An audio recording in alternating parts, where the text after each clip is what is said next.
Welcome. This is the Public Affairs Forum, sponsored by the First Unitarian Universalist Church of Austin, Texas. My name is Luther Elmore. If you wish to join us, please join us on Sundays at 12 o'clock, where you can participate and ask our presenters questions of your own. Information about the Public Affairs Forum is found at our church website, austinuu.org. Today our presenter is Ms. Maura Powers. Ms. Powers holds a BA from Emory University, an MA degree from the American Graduate School of International Management, and a JD from the UT School of Law. She has worked as an attorney in the Elections Division for the Secretary of State's office and in the Office of the Attorney General in tort litigation and financial litigation. In 2008, she retired from state service, and for the past 6 years, she has served as the president of the American Federation of State, County, and Municipal Employees, Texas Retirees Union, Chapter 12. She has just stepped down from the position as president and is now serving as vice president for that organization. Her interaction with the Texas legislature and her work on behalf of retired Texas state employees has led her to be increasingly concerned about the future retirement for all Texans. Presently, about 1/3 of all Texans over the age of 65 rely solely on Social Security for their retirement income. As we were told last week by Judy Maggio from the local PBS station KLRU, Austin has the fastest growing population of over 65 adults in the entire nation for a large city. This is a looming crisis not only for Austin and the state of Texas, but for the entire nation. There is an innovative plan to address these needs for the state of Texas, and we'll welcome Ms. Powers to tell us about the situation that we face and a possible solution to those problems. Ms. Powers. Thank you very much.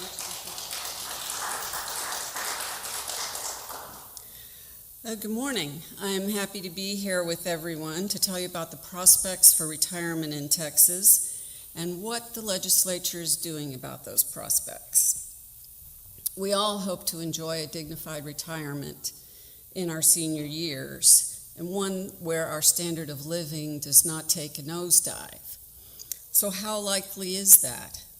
This question is one that causes Americans a lot of anxiety, and Texans, just like all other Americans, are suffering the same anxiety. I'll start out with giving you a brief overview of what the situation is nationally. Then we'll focus in on Texas, and then I'll present a little bit on what this proposed solution entails. This slide is of the National Retirement Risk Index that covers the period 1983 to 2013. And what it shows is the number of households, or the percentage of households in the country that are at risk for not being able to maintain their standard of living in retirement. And you can see it starts out back in the mid-1980s, where about 30% of the population nationally was looking at their standard of living going down in retirement. And then as the years go by, you see that the situation gets worse, right up until 2013, which is where this study ended, where over half, right around 53% of the population was now looking at their standard of living going down in retirement. The reason that is happening, or one of the reasons, is because back in the 70s and 80s, we had basically what is called a structural change in the economics of our retirement. The 1970s was when the most Americans ever were participating in a pension plan with their employer. And the nice thing about these pension plans, they were generally what is referred to as a defined benefit pension plan. In the private sector, the employer basically set up a retirement plan for all its employees, and the employer contributed to that fund for all the employees, and the employer managed the fund. The employees really had nothing to do with it, except they were told, this is what your annuity will be when you retire. So, of course, a lot of employees believed that that would be what they would get when they retired. And the nice thing about it was a certain amount. And so they could plan around the understanding that they would have that amount for the rest of their life, and they might, depending on the employer, they might even get cost of living increases during their retirement years. But what happened was some employers, a significant number, were telling their employees there was a pension plan for them, but then when the employees retired and actually wanted to draw these benefits, they weren't there, or they weren't there in the amount that was expected. And so the federal government decided it needed to regulate employer pension plans, and it passed a law that's called ERISA. And ERISA set up all kinds of regulations and reporting requirements regarding employer-sponsored retirement plans, and also covered employer-sponsored health care plans. And ERISA is still in effect today, and for that reason, pension plans became more expensive for employers to maintain, because now they had certain standards they had to meet, which primarily was put the money into the plan so it's viable when people retire. And not only do you need to put the money in there, you need to report to the federal government that you're doing that. And then if you don't report and you don't follow these regulations, you'll be fined.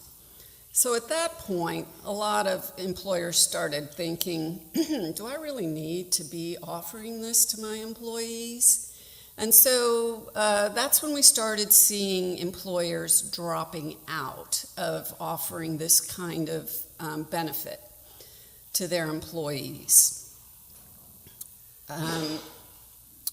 This particular report, as you notice, goes only to 2013. This study has typically come out every 3 years, so maybe now they are analyzing the data from up to 2016. It's based on data from the Census Bureau. But unfortunately, we're not expecting a new study to show any improvement in this situation. In fact, probably more households are now at risk for their standard of living to go down in retirement. This next slide is of a study that was prepared by Pew Charitable Trusts. And this information is also a little bit dated, but it's still accurate because there's really been no significant change in the retirement scene in our country. What it shows as an overview is that only about half the Americans are even have access nowadays to saving for retirement through their employer. So what that means is only about half the employers in the country are offering to their employers the opportunity to save through their workplace. And the reason that's important, the short answer is, if people don't save at work, and that means through their paycheck deductions, then they're not saving. It's not like we can expect people to go home at the end of the day and spend some time researching what investment financial advisor they should get with and open an account with, and then send a significant portion of their paycheck to that account each week or each month. That's just not human nature. But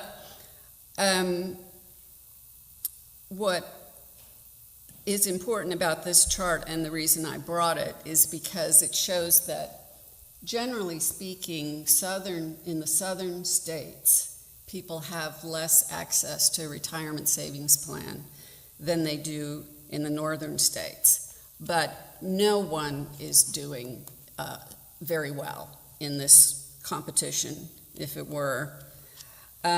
Texas has only 50% enrolling. It's in the bottom four. We're tied with Florida, Nevada, and New Mexico when it comes to participation. Another study, which was using the same data that the Pew Charitable Trusts people used, has quite a different outcome. They are showing that in Texas, 65% of workers have no access to a retirement savings account through their workplace.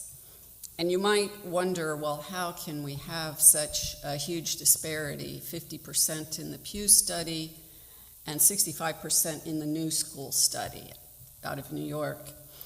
The reason is the New School used slightly more recent data, a year or two later, than the Pew people, and the data is just really not that good. The Census Bureau basically took a survey of American households and recorded what people said and said, here is the data. But from year to year, they changed the questions. So the people weren't answering exactly the same question. And it was for the researchers to kind of try to divine from the slightly different answers what is the real situation in the country. So what I think is fair to conclude from this is that in Texas, there's a range of people who can't save for retirement through work, and it's between 50 and 65% of all Texans.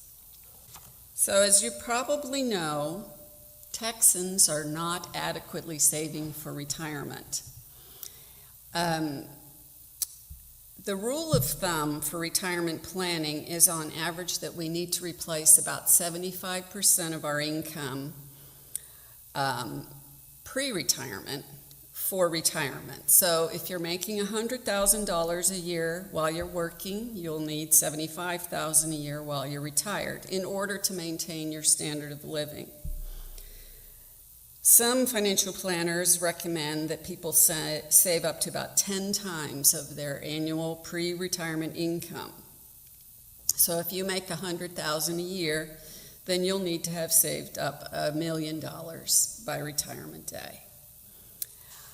And you know, these financial planners are out there saying this kind of stuff all the time, and I think they must realize that people are just blown away by those kind of numbers. Who is saving $1 million during their lifetime? The very rare person can manage that. The average American wage earner who is on the verge of retiring in the age group of 55 to 65 has less than a quarter of the retirement savings they'll need to maintain their standard of living. The average account balance for Texas private sector workers is only $32,000. And the next point is the one I think is most startling, but most importantly, Texans, a third of Texans over 65 rely on Social Security as their only source of income. And for most people, that's only $1,200 a month. So Social Security is only replacing about 25% of your income that you're living on while you're working. The reason I mention Social Security as important is because that is a type of savings program that's similar to what the defined pension plan used to be. And it's where you pay your money and you get a determined benefit when you retire based on how many years you worked and how much you paid in. But you weren't responsible for investing, and you're still not responsible for investing your Social Security contributions. How much is needed to retire? This slide was prepared by a local certified financial planner here in Austin, and I asked him to prepare it because I wanted people to see, just in dollars, what we're talking about. Because when you hear percentages, that's not as direct as hearing the actual dollar amounts. But this slide is intended to show what your savings need to be if you would like to have a $3,000 a month annuity check from the time you're 65 to the time you're 85. So if you start saving when you're 25, all you need to save for the year would be $7,300 or $600 a month. Now, some of you may know people who are 25, and if you were to ask them how likely they're going to save $600 a month, I think you will realize how much a waste of time it is for financial planners to be saying this is how much you need to save.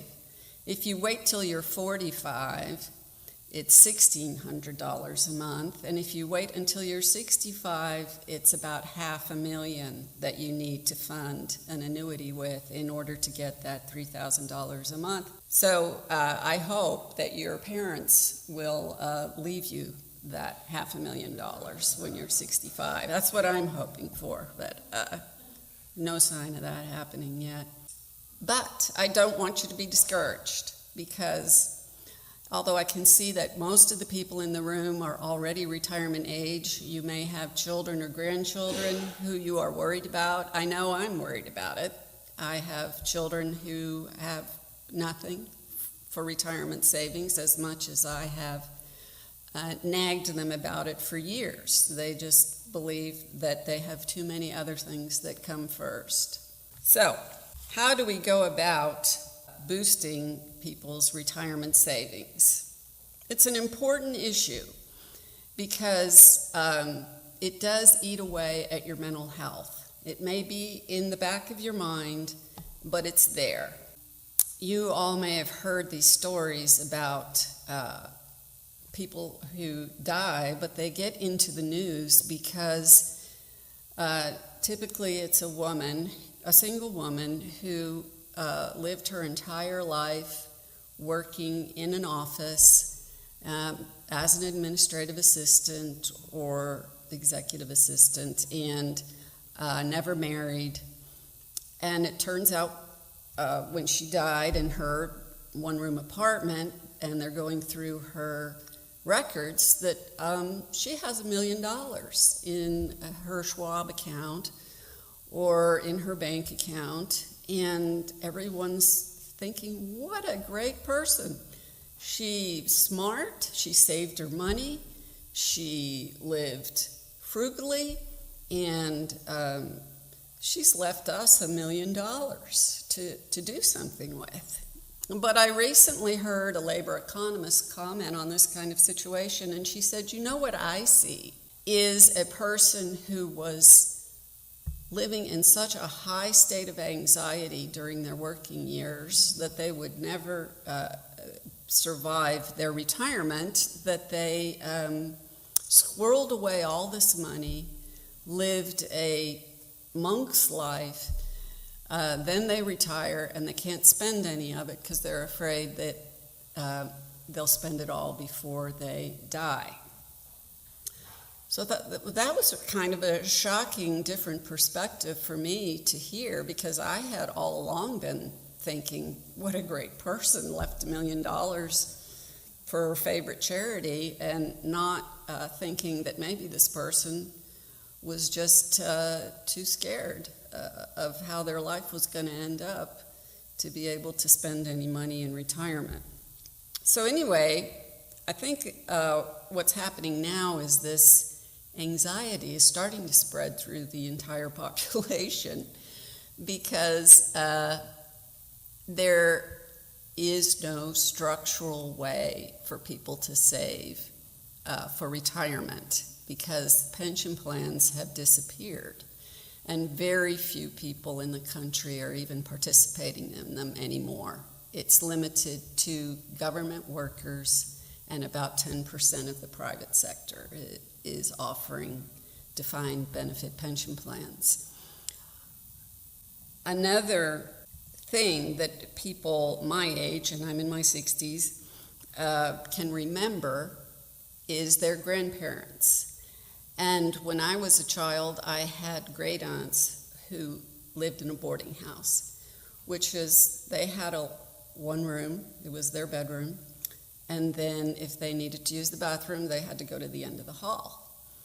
And I think their lives would have ended quite grimly if it had not been for Social Security and Medicaid that came along. And so they were able to live out their lives in Medicaid nursing homes. And, you know, that sounds even a little grim, but that's a lot better than being left in some back bedroom in a relative's home, pretty much on your own devices, which was how many Americans ended their lives until we had Social Security. But Social Security was never intended to be a substitute for pensions. It was basically intended just to keep people from dying in the streets.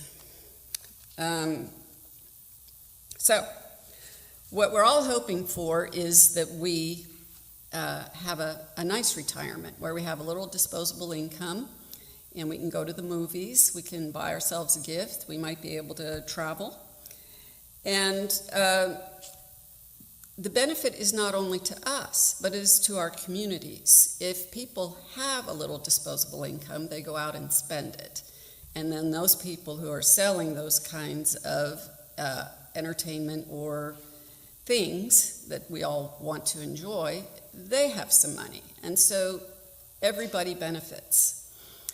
One study has shown that if there were a state-administered retirement savings plan for all the people who have employers who don't offer a plan, over a 5-year period, 4,000 households in Texas would no longer need to be on Medicaid. And that would save the state $55 million a year. Over a 5-year period. It would save the state $55 million in Medicaid spending. A state-administered retirement program, I'll go into a little bit more detail, but as it's presently envisioned, all the savings in that fund would be what the worker themselves contributed to it. This slide is a quick overview of where people in Texas have access to retirement plans. The Austin area is tied with the Houston area as nearly at the top. Dallas-Fort Worth has the highest access rate with 54% of the employers offering retirement savings plans. The smaller the city, the less likely it is to have a lot of employers offering a plan. So McAllen, you can see, is down there at 23%. Kind of the disturbing thing is, but this would be expected, the younger you are, the less access you have to a retirement savings plan. And that is just because the older you are, the closer you are to the 1970s and 80s where there were still plans out there, and so we older people are still benefiting from how it used to be. You might tend to think that this problem of saving for retirement is limited to lower income people, but it's really not, and this is another aspect of it being a structural problem. High income people are also not saving for retirement, And they have all kinds of excuses too. You know, they have to send their children to private schools, they have to have a big house, a big car, good vacations. They have all these must-spend things too before putting money away in a retirement account occurs to them. So it's not something that we can just think of as a poor person's problem. The barriers to saving for retirement. First of all would be your employer doesn't offer you a savings plan at work. The detriment here is that in these savings plans offered at work, they are generally tax deferred. So people get a deduction off their whatever they save. And so that's a little boost into the income they can take home. Another problem would be even if your employer offers such a plan, you may not be eligible because, for example, they may require that you're a full-time worker. And then, of course, if you can't afford to save because you're not making enough money to meet your living expenses, then obviously you're not going to save for retirement. Private sector workers where there is no employer-sponsored plan have very little options. They could open their own account somewhere and have an individual retirement account is what it's called. They would get a tax break there, but they would get no employer contribution because you don't get an employer contribution in an IRA account that you open wherever you open it. The other possibility someone recommended to me once was winning the lottery. You might as well, try for that. Okay. Now, I kind of painted employers out to be the bad guys here for not offering these retirement plans, but what happened starting in the 70s was we started competing in the world economically, more so than we had to previously. And so when you're competing when you're the top dog, as we were economically, and then you're going out there competing with economies where people are paid much less, it's harder to compete.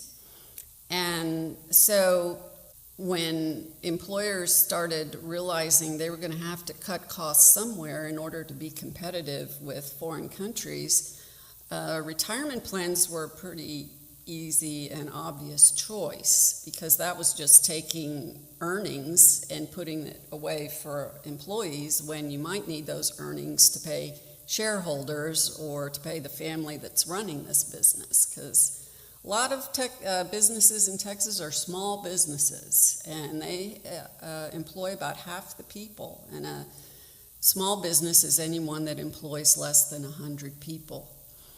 So employers are competing now in the entire world and having to meet less expenses that other employers internationally have. The cost of maintaining a retirement plan for their employees went up with the ERISA regulations. Texas companies, to some extent, have an unstable business income because we rely a lot on oil and gas, which, as you know, fluctuates. And whatever happens in oil and gas goes through the entire economy. And then similarly, those employers who have high employee turnover and seasonal workers, they would have a very hard time managing a retirement savings account just because the idea is it's intended as a benefit to keep people. And if you're in an industry where you have high employee turnover, they can't really get much benefit if they're only with the employer for a short amount of time. So how do we help Texans save for retirement? Well, if there was a way for them to save for their retirement through their workplace, they would be 15 times more likely to do it than if they don't have any ability at work. They found in a study that 84% of workers who are full-time and year-round and have access to a plan, they will participate. If there is automatic enrollment, instead of waiting around for the employees to think about it and decide to participate, if they're just enrolled automatically when they start work, then most of them will stay in it, just because probably it would take a little bit of effort to opt out. If they have, studies have shown, if they have automatic enrollment, participation rates climb by nearly 30%. And lastly, what discourages a lot of young working people today is that, well, sure, they can save through their employer, but they have to figure out how they're going to save. Are they going to be in bonds? Are they going to be in stocks? Are they going to be in index funds? Well, unless you have kind of a financial background, the answers to these questions are not easy, and you have to do some work. So for people who already work and have families, there is really not enough time in the day to feel comfortable with whatever kind of financial decisions they're being asked to make. So this is another source of anxiety for people. As of a summary, okay, before I go into the specifics of this plan, I just want you to understand that mostly there's nothing out there for people to save for retirement. Then we have some private employer retirement plans. Those are regulated by the federal government. Then we have some public pension funds. Those are mainly regulated by the states and to some extent the federal government. And then finally at the bottom you see what's called state-administered program. These are very, very new. They're not a new idea. Back in the 80s, the Heritage Foundation and the Brookings Institute saw where this was going with regard to retirement security for Americans, and they collaborated on this idea that state governments could offer a savings plan for all its people who do not have a retirement savings plan at work. And the reason those two institutions collaborated with each other, which was rare back then because Heritage is a conservative think tank, Brookings is a liberal think tank. Today, it probably couldn't happen at all. And in fact, the Heritage Foundation has kind of repudiated this idea now. But it's still a good idea. So what I want to say is that a few states have actually implemented a certain version of this, and it comes in many different shapes and sizes. So it's taken a long time, because the point I wanted to make was Heritage and Brookings knew back in the 80s that this needed to be done once employers were not offering pension plans anymore. And so 30 years have gone by, and only a few states, maybe 4 or 5 states, have gotten anything like this going, and it's only been in the past couple of years. So that's basically a generation of people that do not have adequate savings for retirement. This particular slide that's up now is the cute slide to get you interested in what I'm talking about. But it is a picture of a piglet and a bunny. And this piglet and bunny, they go around in Austin and they visit people at their workplace. And one of these employers commented for the article. This article was originally published by the Washington Post. I read it in the Austin American-Statesman. And both versions of the article included the quote from this Austin employer, which is, Millennials often know they won't be able to retire, so why not have fun at work? So I think, hey, why even go to work? But I don't think millennials think a piglet and a bunny are a good substitute for a retirement plan. And I have to say, the flippancy of this particular quote really got to me, so much so that I downloaded all this and made it part of my presentation. I hope millennials are not feeling so disempowered that they can't think of any way to ensure their health and well-being in retirement. But as you can see, we don't have very many millennials in the audience today. I think that's an indication of the level of anxiety that this topic engenders for younger people. It's just overwhelming when you hear these numbers from financial planners about the kind of money they're supposed to be saving for their retirement, and they just can't do it. So, but the solution is not to stick your head in the sand. The solution is to get behind some kind of structural change in our economy that will make their retirements a viable option for them. Another thing about this quote is saying that millennials won't be able to retire. It's not like you get an option. When you get to be 65, you are no longer as enthusiastic about work as you once were, and frankly, your employer is not as enthusiastic about having you around as when you were younger. So it's not really your choice by the time you're 65 on whether or not you're going to work until you drop. So, is there any help on the way? What we're calling secure retirement is also known around the country, this type of legislation, as secure choice. And it's a movement mainly at the think tank level. Excuse me, what do I mean when I say think tank? Think tanks are organizations that are funded by grants mainly, and that's where some PhDs and academic types work, and they evaluate data from the government or from other, academic studies about what trends are happening. And of course, they specialize in different areas, and some of them specialize in retirement. And they've been analyzing the data as life has gone on in this country. And they have been actually notifying the federal and state governments all these years of the cliff that our people are going over in retirement.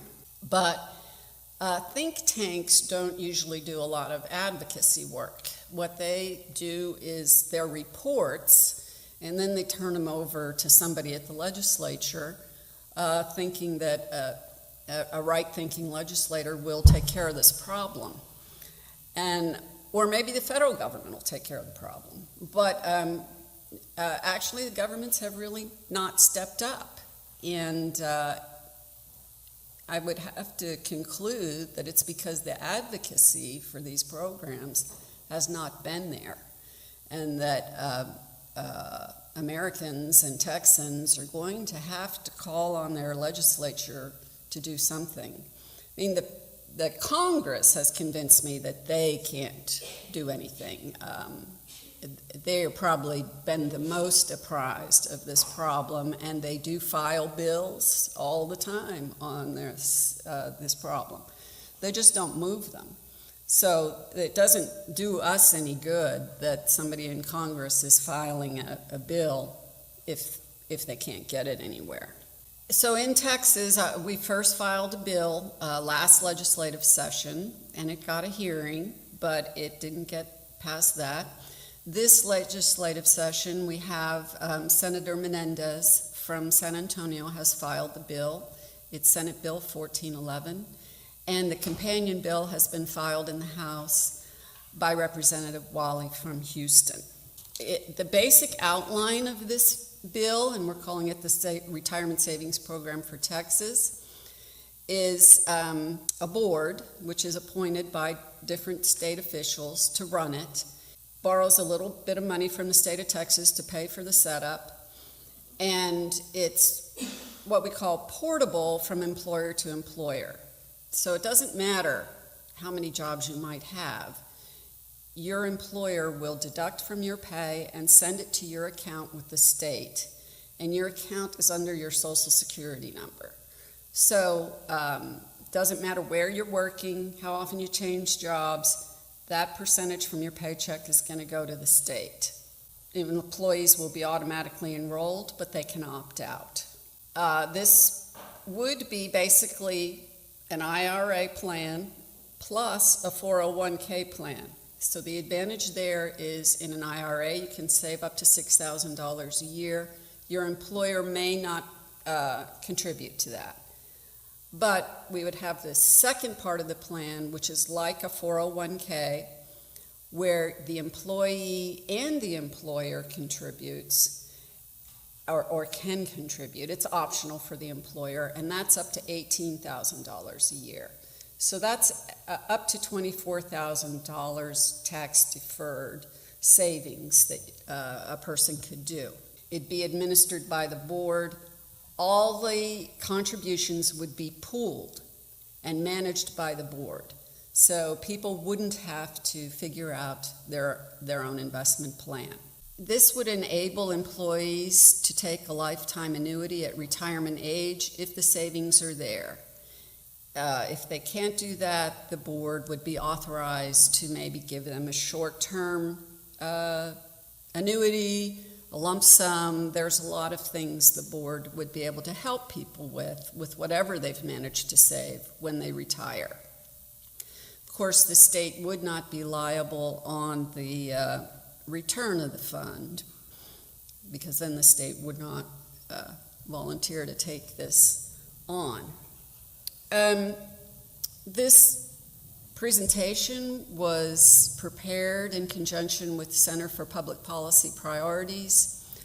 Angela Molina-Rabb, who's an attorney here in town and an expert in ERISA, also contributed, and then I am the primary person working on trying to get this legislation passed in the legislature. So that is the presentation. If there are any questions, I'll be happy to take them. Okay, thank you, Maura. You mentioned in your presentation that some other states had begun a state-administered program. What are those states, and at this point, do we know the effectiveness of those state-run programs? California is the biggest state that has just started a program, and it's so new that it isn't even completely rolled out, because what they decided to do was start with the largest employers first, who had over 100 employees, and then each year they'll bump it down to smaller employers. So it'll probably be completely rolled out in about 3 more years. As far as the effectiveness goes, I know that it's projected to be effective, but we haven't actually seen how it plays out for people. The states have a wide range of things they can do. What I just described as what we're trying to do in Texas, that would be, I think the word would be the most progressive, because it allows people to save through an IRA and a 401k, and allows their employers to contribute. Some states are not finding that to be politically viable in their states. So I think in California, people are able to save through an IRA.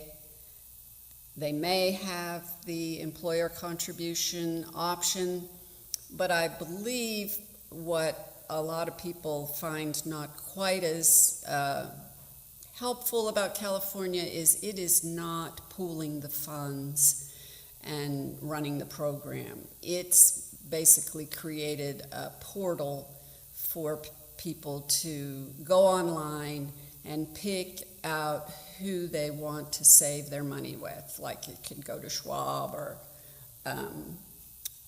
any of the other financial companies that are advertising on TV all the time. Oregon has also instituted a program, and let me say, I may not be sure or fair. I don't want to be fair to California. I'm not sure I'm saying exactly right how their program is, but the programs range from just setting up a portal on the state website that you can go to and open an account through any one of these financial advisors. That's considered to be kind of the lowest and least helpful. And then they go all the way up to what we're proposing for Texas, which is a state-administered program, and you don't go try to open an account with an investment advisor. The state is going to run the program.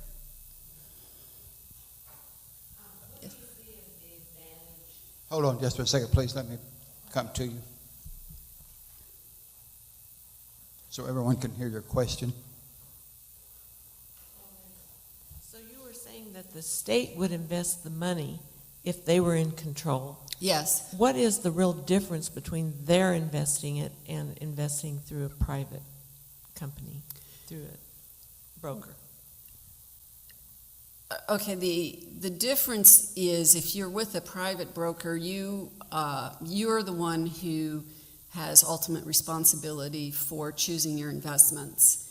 And the cost to you is likely higher than it would be if the state were doing the investing, because the state would have, we have between 5 and 7 million people in Texas who don't have a way to save through the workplace. So if 5 to 7 million people are having some percentage, and what we recommend starting out is 3% of their wage being deducted and sent to the state, in pretty short amount of time, you've got billions of dollars in this fund.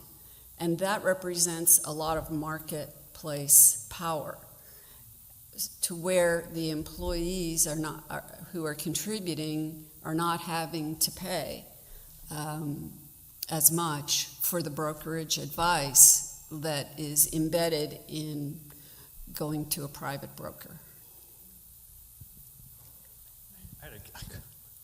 I had a question just about, I guess, among minorities, and I know people in my family, and you didn't touch on it, but the idea is investing in real estate or investing in their home as a priority. But I wanted to ask you that question of, a lot of the investment strategies you talked about were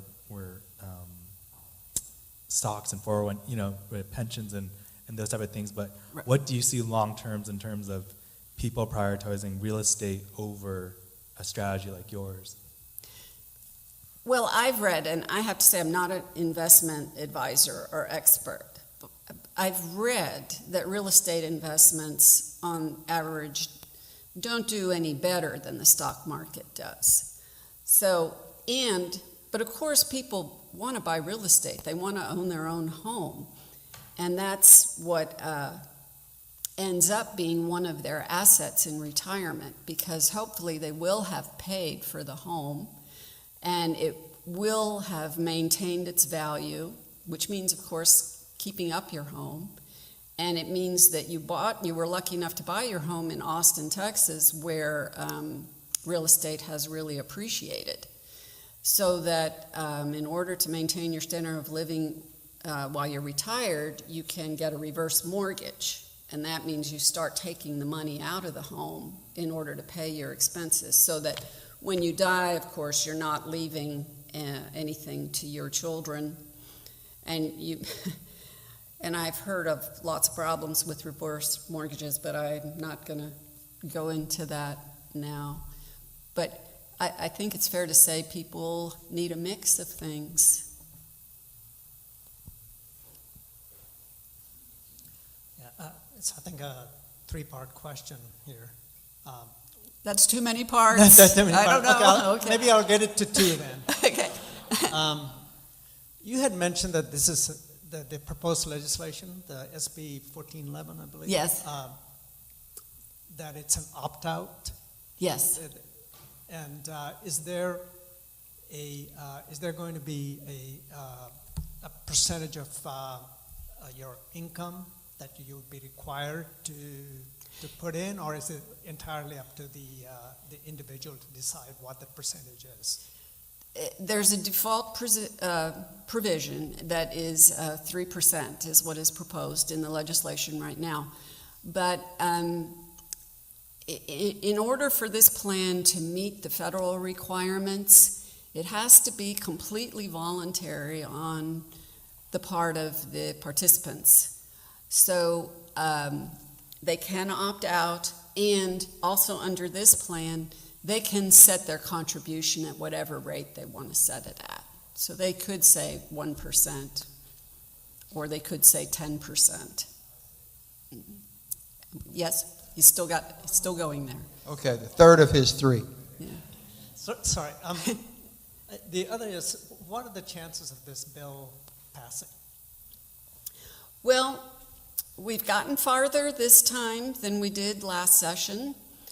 The people who are helping me with it, the professionals, say that not to get my hopes up too high, that we're going to think of this as an educational session, that we're going to try to raise awareness out there and let the legislators know about it. But it's such a new idea to our legislature anyway, that it would be, they say, surprising for them to take it all in, adopt it, and pass it, what we've only got 2 months left of the session.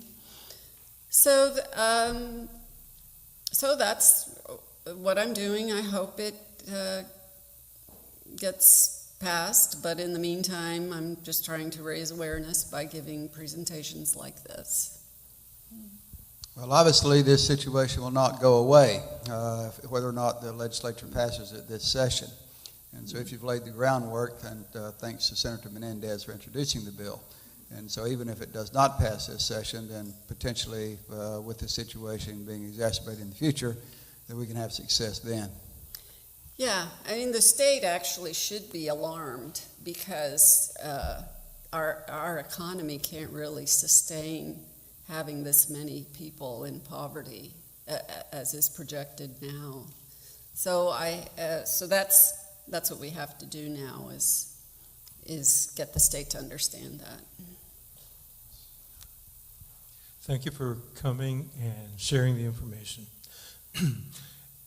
Congress passed federally the 403 bill quite some time ago, which takes care of those of us who opted into Social Security that are public employees. Mm-hmm. There is a limitation for public employees to receive Social Security benefit if they have a retirement plan from the state, say, or the federal government, so that you are dependent as a public employee, teachers, policemen, etc., from also receiving Social Security. I think they called it a double dip. Where is that legislation? Can say the 87% of teachers who are not enrolled in Social Security, how can they manage, even with a 401k, you're dependent on the market, which may be zero by the time you're retiring. I think that was more than a three-part question. Yes. Yes, if I were not part of Social Security, I would be worried. I don't know the specifics of how Social Security is working for a lot of public employees, but I do know that in a lot of cases they won't get the Social Security benefit. And I did recently see a chart where a researcher had studied the case of public school teachers in Texas, because there's only a few districts in Texas that pay the Social Security. Austin is one of them for the teachers, but the vast majority, they don't. So this chart was of all the retired teachers in the country. Texas retired teachers were at the second to bottom on how much retirement income they had to live on. And the reason is that they don't get Social Security, whereas in almost all the other states they do. So it's a very efficient state here as far as getting benefits to retirees goes. With so many seniors being dependent totally on Social Security, and the amount that most people get is so low in terms of what it costs really to live even in an urban environment, what do you think the chances are of increases in Social Security benefits? Well, I can Republicans are tell trying to you, do away with it. well, of course, you know, we do hear from Bernie Sanders that he would like to increase Social Security benefits. But Social Security is kind of like these defined benefit pension plans that I was telling you about. People put so much in, the government puts so much in, they invest it, and you get a set amount. It's what this economist said, it's not susceptible to being turned into a retirement pension plan. And I don't know the intricacies of that, but she just said, and she was kind of the person who introduced this type of plan, that Social Security just doesn't have that ability to convert itself into a pension system for people. Maura Powers, thank you so much for your presentation today. Thank you for your work. Thank you for your work and your attention to this dire problem that we face, and we wish you good luck with Texas for Responsible Retirement. Thank you.